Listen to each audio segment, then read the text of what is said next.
Hello बच्चों, आज हम लोग एक्सरसाइज 1.3 का 6 नंबर का क्वेश्चन देखने वाले हैं। देखिए 1.3 का 6 नंबर क्वेश्चन को देखने से पहले हम थोड़ा सा उसका बेसिक इंफॉर्मेशन जानते हैं। तो अंतराल क्या होता है सर? अंतराल अंतराल का मतलब सिंपल सा ये समझिए, जैसे कि माना हम करते हैं 6 और 7 के बीच का संख्या लिखिए, तो यह दोनों के बीच अंतराल ही हुआ, यही अंतराल था। अंतराल दो प्रकार का होता है, एक होता है खुला अंतराल, एक होता है बंद अंतराल।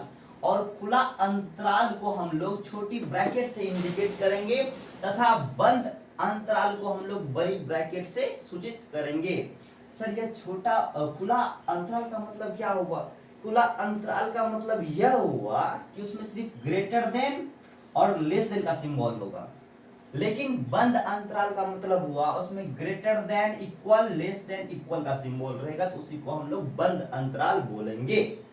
देखिए इसे यहाँ पर हम अच्छे समझाए हैं कि अगर x का जो मान है ना, a से क्या है बड़ा है और b से क्या है छोटा है, तो उसको कैसे लिखेंगे सर? सिंपल से a लिखिए एक साइड, इस साइड b लिखिए, और किसका सिंबल है?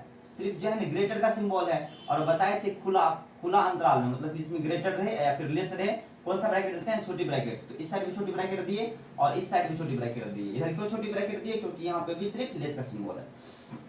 अब इसको यहाँ दर्शाने के लिए समझा दिए कि अगर इसका मतलब यह होता है कि x का जो मान है ना, a से बड़ा है और b से छोटा है, तो a से क्या है बड़ा है और b से छोटा है, मतलब उसमें a को हम नहीं लेंगे, इसलिए खाली छोड़ दिए हैं। b को भी हम नहीं लेंगे, इसीलिए छोड़ दिए, बल्कि इसके बीच में जो संख्या है ना वही इसमें भराएगा। जैसे मान लीजिए 4 और 5 लिखा, 4 और 8 है, और इसमें भी सिर्फ इसका सिंबल रहेगा, तो इसका मतलब इसके बीच में जो आएगा उसको बस लिखना है। आगे हम लोग क्वेश्चन करेंगे तो बहुत अच्छे तरीके से समझ में आएगा। देखिए यहाँ पे भी सिंबल इस तरह से दिया हुआ है, तो बताए थे कि जैसे ही greater than equal, less than equal का सिंबल लिखा हुआ होगा, आप बड़ी ब्रैकेट लगा दीजिए, वही हो गया।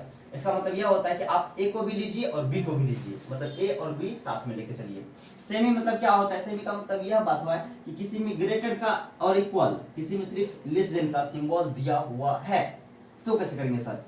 देखिए इसमें ग्रेटर देन इक्वल का सिंबल दिया हुआ है, इसीलिए बड़ी ब्रैकेट यहाँ पे दे दीजिए, और यहाँ पे लेस देन का सिर्फ सिंबल है, इसलिए इस पे छोटी ब्रैकेट दे दीजिए। मतलब सिंपल सा है। अगर ऐसा दिखेगा तो बड़ी ब्रैकेट, अगर ऐसा दिखेगा तो छोटी ब्रैकेट। अब इससे सब क्या हो सकता है सर? और इसका मतलब यह होता है कि देखिए इसका ग्रेटर देन इक्वल का मतलब होता है कि साथ में लिख चलेंगे, ए भी रहेगा, लेकिन सिर्फ लेस देन का मतलब होता है कि बी को हम इसमें इंक्लूड नहीं करेंगे। यहाँ पे भी वही बात कर रहे हैं, यहाँ पे sir less than, greater than का सिंबल है इसलिए छोटी ब्रैकेट, यहाँ पे लेस देन और इक्वल का सिंबल है इसलिए बड़ी ब्रैकेट देंगे। बस आगे हम लोग क्वेश्चन को समझते हैं और बहुत ही अच्छे तरीके से आपको समझ में आएगा, कोई भी प्रॉब्लम नहीं होगा आपको समझने में। देखते हैं आगे बढ़ते हैं हम लोग। देखिए निम्नलिखित को अंतराल रूप में लिखिए। अब हमको इसको अंतराल रूप में लिखना है, तो अंतराल रूप कैसे लिखेंगे सर? लिखा हुआ x such that x belongs to r, मतलब x such that x belongs to r, x real number है, ठीक है। और यहाँ पे लिखा हुआ है कि x less than -4 and x greater than -4 and less than और इक्वल 6। सर इंग्लिश में बोल रहे हैं, कुछ समझ में नहीं आ रहा है। कुछ नहीं है यहाँ पे, मतलब x का जो मान है ना -4 से बड़ा है और 6 को साथ लेके 6 से छोटा है। सिंपल कैसे लिखेंगे सर इसको? अंतराल रूप में कैसे लिखेंगे सर? बहुत आसान है। देखिए -4 6, यहाँ पे सिर्फ छोटी ब्रैकेट है, मतलब कि यहाँ पे सिर्फ ग्रेटर देन का सिंबल है इसलिए छोटी ब्रैकेट, और यहाँ पे लेस देन और इक्वल का सिंबल है इसलिए बड़ी ब्रैकेट। बहुत आसान। अब इसको देखिए, इसमें वही कर रहा है x such that x belongs to r, x real number है और जो x का मान है 12 से बड़ा है और -10 से छोटा है, तो -12 इधर लिख दिए, इस साइड -10 लिख दिए।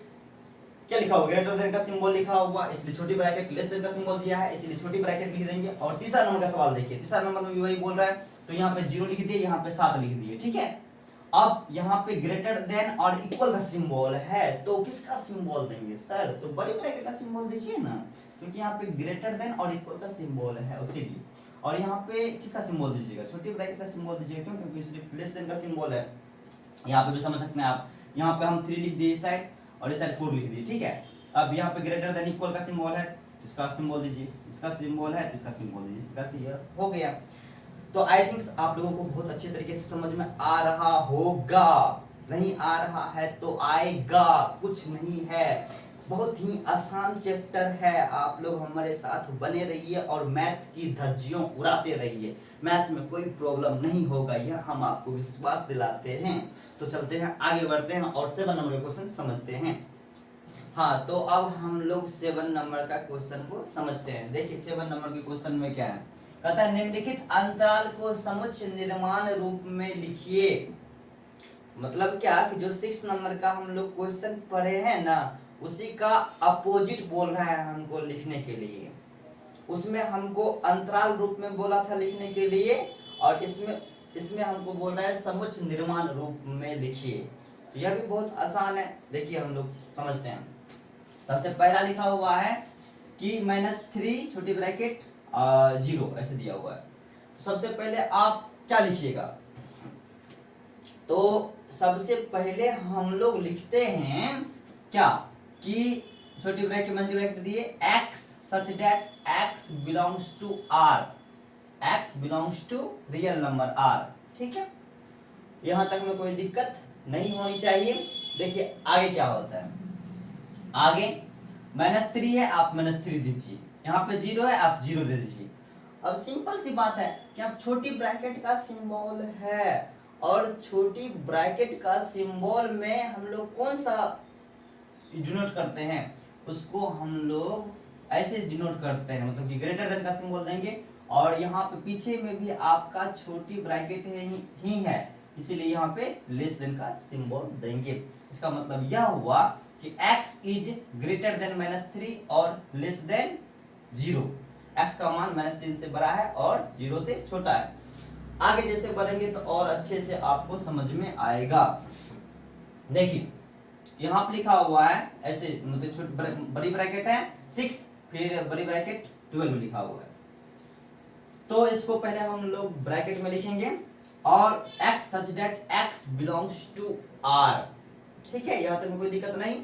और सिंपल सी बात है, बड़ी ब्रैकेट है सर, इससे पहले तो 6 लिखे इस साइड और इधर 12 दिए। ठीक है, और बड़ी ब्रैकेट है, और बड़ी ब्रैकेट होने के ही कारण हम लोग यहाँ पे ग्रेटर देन इक्वल का सिंबल दिए हैं। पीछे में भी बड़ी ब्रैकेट है, इसीलिए हम लोग लेस देन और इक्वल का सिंबल दिए हैं। फिर 3 नंबर का समझिए, यहाँ पे भी x such that x belongs to r, इस साइड 6 लिखे, इधर 12 दिए हुए हैं। देखिए यहाँ पे छोटी ब्रैकेट है, छोटी ब्रैकेट में सिर्फ ग्रेटर का सिंबल देंगे, सिर्फ ग्रेटर का सिंबल दिए, और यहाँ पे है बड़ी ब्रैकेट, तो मतलब क्या ये लेस देन और इक्वल।